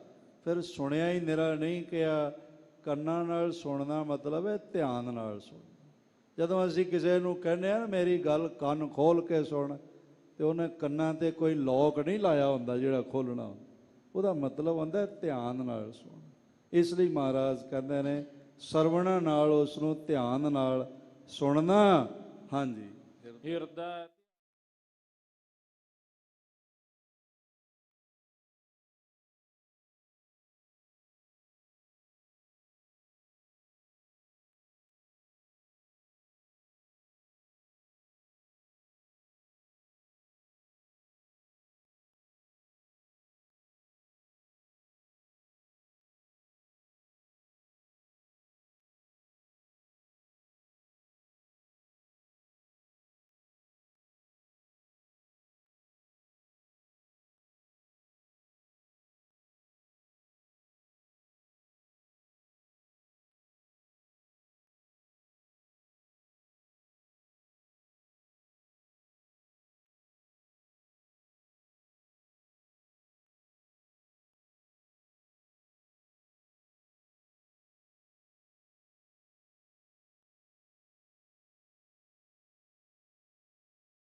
ਤੇ ਸਫਲ ਕਿਵੇਂ ਹੋਵੇਗਾ ਨਾਲ ਹੀ ਦੱਸਦੇ ਹਨ। ਸਾਧ ਸੰਗ ਨਾਨਕ ਗੁਣ ਗਾਵੇ। ਗੁਰਮੁਖਾਂ ਦੀ ਸੰਗਤ ਵਿੱਚ ਮਿਲ ਕੇ ਗੁਰੂ ਦੇ ਗੁਣ ਗਾਉਂਦਿਆਂ ਸਿਮਰੈ ਸਦਾ ਗੋਪਾਲਾ। ਇਹ ਗੋਪਾਲਾ ਸ਼ਬਦ ਹੈ, ਦੁਮਾਤਰਾ ਸ਼ਬਦ ਹੈ। ਮਹਾਰਾਜ ਜੀ ਨੇ ਦਾ ਸਹੀ ਰੂਪ ਗੋਪਾਲ ਵੀ ਨਾਲ ਲਿਖਿਆ ਹੋਇਆ ਹੈ ਤੇ ਨਾਲ ਔਂਕੜ ਉਚਾਰਨ ਇਹਦਾ ਗੋਪਾਲਾ ਹੈ। ਬੜਾ ਸੋਹਣਾ ਉਚਾਰਨ ਭਾਈ ਸਾਹਿਬ ਜੀ ਨੇ ਕੀਤਾ ਹੈ। ਇਸ ਲਈ ਥੋੜਾ ਜਿਹਾ ਗੁਰਬਾਣੀ ਦੇ ਉਚਾਰਨ ਵੱਲ ਵੀ ਖਿਆਲ ਦੇਣਾ ਚਾਹੀਦਾ। ਸੰਗੀਤਕ ਲੈਕਾਰੀ ਨੂੰ ਇੱਕ ਮਾਤਰਾ ਘਟਾਉਣ ਵਾਸਤੇ ਮਹਾਰਾਜ ਨੇ ਇਹਦਾ ਉਚਾਰਨ ਸੇਧ ਨਾਲ ਬਖਸ਼ੀ ਹੈ। ਹੇ ਪਾਰ ਬ੍ਰਹਮ ਪਰਮੇਸ਼ਵਰ, ਤੂੰ ਮਿਹਰ ਕਰ, ਮੇਰਾ ਰਤਨ ਜਨਮ ਸਫਲ ਹੋਵੇ, ਤੁਹਾਡੀ ਦਇਆ ਹੋਵੇ ਤੇ ਮੇਰਾ ਸਾਧ ਸੰਗਤ ਨਾਲ ਨਾਤਾ ਬਣਿਆ ਰਹੇ, ਗੁਣ ਗਾਉਂਦਾ ਰਵਾਂ ਤੇ ਹੇ ਗੋਪਾਲ ਸਦਾ ਹੀ ਤੇਰਾ ਸਿਮਰਨ ਚੱਲਦਾ ਰਹੇ। ਬਾਰੰਬਾਰ ਸਮੂਹ ਸੰਗਤਾਂ ਦਾ, ਪ੍ਰਬੰਧਕਾਂ ਦਾ ਦਾਸ ਧੰਨਵਾਦੀ ਹੈ। ਬਹੁਤ ਹੀ ਨਿਰਮਲ ਆਤਮਾ ਸ੍ਰੀ ਮਾਨ ਸਿੰਘ ਸਾਹਿਬ, ਗਿਆਨੀ ਜਗਤਾਰ ਸਿੰਘ ਜੀ, ਹੈਡ ਗ੍ਰੰਥੀ ਸੱਚਖੰਡ ਸ੍ਰੀ ਹਰਿਮੰਦਰ ਸਾਹਿਬ ਜੀ ਦਾ, ਜਿਨ੍ਹਾਂ ਨੇ ਨਿਵਾਜ਼ਦਿਆਂ ਹੋਇਆਂ ਸਮਾਂ ਬਖਸ਼ਿਆ ਹੈ। ਕੋਟਾਨ ਕੋਟ ਸ਼ੁਕਰਾਨਾ ਗੁਰੂ ਰਾਮਦਾਸ ਮਹਾਰਾਜ ਜੀ ਦਾ, ਜਿਹੜੇ ਸਦਾ ਹੀ ਨਿਵਾਜ਼ਦੇ ਨੇ। ਕੋਟਾਨ ਕੋਟ ਨਮਸਕਾਰ ਮਹਾਨ ਲਾਸਾਨੀ ਸ਼ਹੀਦ ਭਾਈ ਸਾਹਿਬ ਭਾਈ ਮਨੀ ਸਿੰਘ ਜੀ ਨੂੰ ਕਰਦਿਆਂ ਹੋਇਆ ਖਿਮਾ ਪ੍ਰਾਰਥੀ ਹਾਂ। ਬਾਰੰਬਾਰ ਸਭ ਦਾ ਧੰਨਵਾਦ। ਆਓ ਆਖਰੀ ਪੰਕਤੀਆਂ ਦੋ ਸਾਰੇ ਮਿਲ ਕੇ ਪੜ੍ਹੀਏ, ਫਿਰ ਖਿਮਾ ਪ੍ਰਾਰਥੀ ਹੋਵਾਂਗੇ। ਵੱਡਾ ਭਾਗ ਰਤਨ ਜਨਮ ਪਾਇਆ, ਕਰੋ ਕਿਰਪਾ ਕਿਰਪਾਲਾ। ਸਾਧ ਸੰਗ ਨਾਨਕ ਗੁਣ ਗਾਵੇ, ਸਿਮਰੈ ਸਦਾ ਗੋਪਾਲਾ। ਵਾਹਿਗੁਰੂ ਜੀ ਕਾ ਖਾਲਸਾ,